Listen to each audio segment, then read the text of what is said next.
हरे कृष्णा। मैं गौरांगी कृष्णदास जी आज आपके लिए एक छोटी सी कथा लेके आई हूँ कृष्णा की। कृष्णा जो हमारे जीवन के लिए बहुत ही ज़रूरी हैं। अगर उनको हम अपने जीवन में रखते हैं तो हमारे जीवन की बहुत सारी कठिनाइयाँ दूर हो जाती हैं। तो आज की कथा है एक भक्त की। भक्त भी ऐसा जो हम सोच कल्पना भी नहीं कर सकते हैं। भक्त सिर्फ़ ऐसा था कि आज की कथा एक राजा की है। आज की कथा एक राजा की है। राजा जो है वो भक्त नहीं रहता है, लेकिन उसके ऊपर कथा है एक। तो कथा जो इस प्रकार की है कि वो भक्त था नहीं, लेकिन उस राजा के सिर में हमेशा दर्द बना रहता था। बहुत दर्द से होता था, जिस कारण से अपने राज्य को अच्छे से सुचारू रूप से नहीं चला पाता था और बहुत परेशान था। तो कोई एक वैद्य आए उसके राज्य में और उन्होंने कहा कि अगर मैं आपकी बीमारी का इलाज कर सकता हूँ, लेकिन मेरा एक शर्त है। तो राजा ने बोला क्या शर्त है? क्योंकि उसे समझ में नहीं आ रहा था, क्योंकि अभी तक बहुत सारे वैद्य आके बहुत सारे इलाज का बहुत सारा किया, लेकिन उसको कोई बेनिफिट नहीं मिलता था, उसे कोई फ़ायदा नहीं होता था। लेकिन उसने कहा कि मानसरोवर में जो हंस होता है, अगर हंस को लाया जाए, मानसरोवर के हंस को लाया जाए और उनके दिल को निकाल कर और अगर उनको उनका मतलब मैं दवा बनाऊँगा, मलहम बनाऊँगा तो आपके सिर पे लगाने से आपका सिर दर्द हमेशा के लिए समाप्त हो जाएगा। राजा ने बोला कि इसके अलावा कोई रास्ता नहीं है, तो वैद्य बोला नहीं इसके अलावा और कोई रास्ता नहीं है। तो राजा ने सोचा परेशान तो बहुत दिन से था, तो उन्होंने अपने सैनिकों को भेजा कि जाओ और मानसरोवर से हंस को पकड़ के ले आओ। हंस वहाँ मानसरोवर के पास जैसे ही हंस ने देखा कि राजा के सैनिक आए हैं, उन्हें समझ में आ गया और वो जो हैं बिल्कुल भी किनारे पे नहीं आ रहे थे। दूर ही अपने सरोवर में वो घूम रहे थे। राजा सैनिक बहुत प्रयास किए लेकिन कोई भी हंस उनके पास नहीं आया। लेकिन वहाँ पर कुछ संतों की टोली आई। संतों की टोली आई, तो संतों की टोली को देख के जो हंस लोग थे, वो तुरंत सामने आ गए। सामने आए और हंस लोग सामने आने के बाद क्योंकि वो अम, ये वैष्णव है करके वो उनके वेशभूषा को देखकर वो उनके पास आए और जैसे ही पास आए, संतों ने उन्हें दाना-वाना खिलाने लगे। तो सैनिक लोगों को लगा कि ये जो है कि लगता है कि संत का अगर वेश रखा जाए तो ये शायद हम इनको दाना पहले खिलाएँगे, उसके बाद इनको हम पकड़ के ले जाएँगे राजा के पास।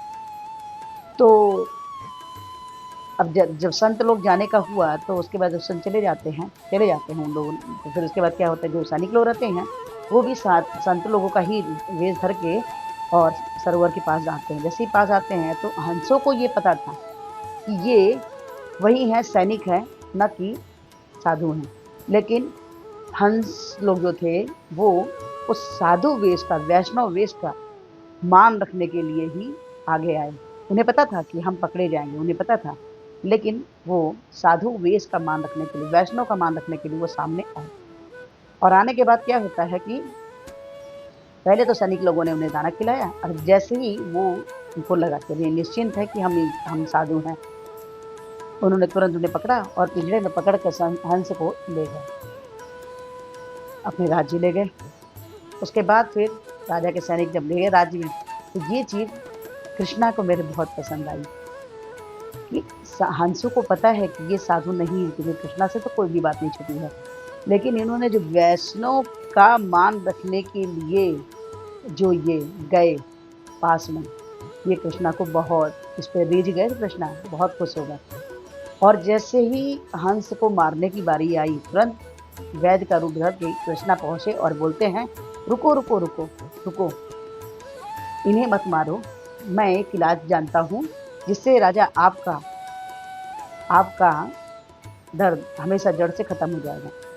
तो राजा ने बोला, "मैं कैसे मानूँ?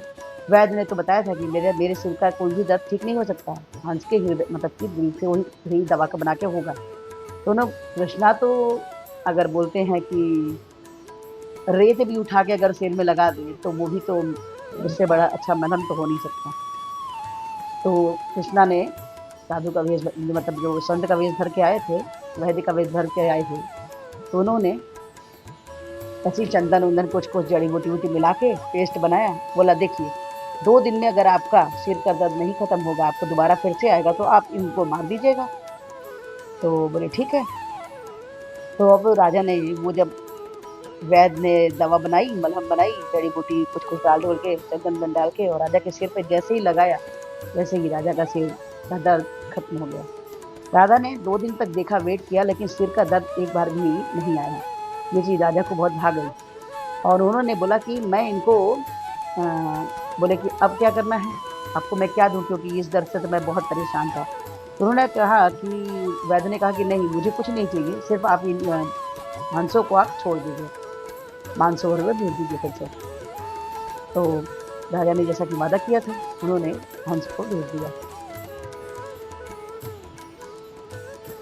मतलब कि कहने का मतलब ये है कि अगर हम भक्ति में आगे बढ़ते हैं, अगर हम भक्ति में आगे बढ़ रहे हैं, तो वैष्णव अपराध होने के बहुत सारे चांस होते हैं। कैसे?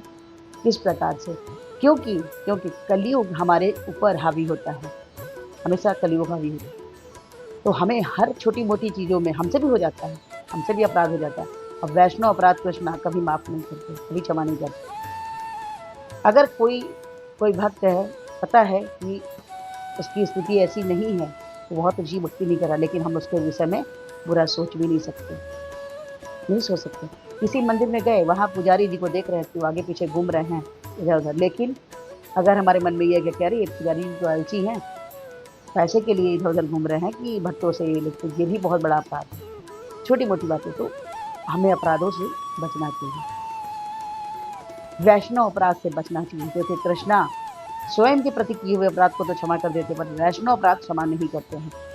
तो हमें हमेशा प्रयास करना चाहिए कि हमसे वैष्णव अपराध ना हो, हमेशा प्रयास करना चाहिए। ये छोटी-सी बात अगर हम समझ जाते हैं, तो हमारे जीवन का जो लक्ष्य है, जिस वजह से हमें मानव शरीर मिला, हम उसको लक्ष्य को प्राप्त कर सकते हैं। मतलब कि कृष्णा से प्रेम करना, कृष्णा के चरण कमल को, धूल को पाना, ये तभी है संभव अगर हम दृढ़ता से भक्ति करते रहें और कृष्णा से प्रेम के साथ साथ वैष्णव अपराध से बचें। ये छोटी सी घटना आपको कैसी लगी? अगर अच्छी लगी हो तो प्लीज़ लाइक कीजिए, शेयर कीजिए, सब्सक्राइब कीजिए और इस वीडियो के थ्रू हमारी विनम्र प्रार्थना है कि हमारे कुर्ती चार्ज के प्रभात में हरे कृष्ण महामंत्र जपने के लिए बोले थे किस प्रकार से है? हरे कृष्ण कृष्ण कृष्ण हरे हरे, हरे राम राम राम हरे हरे।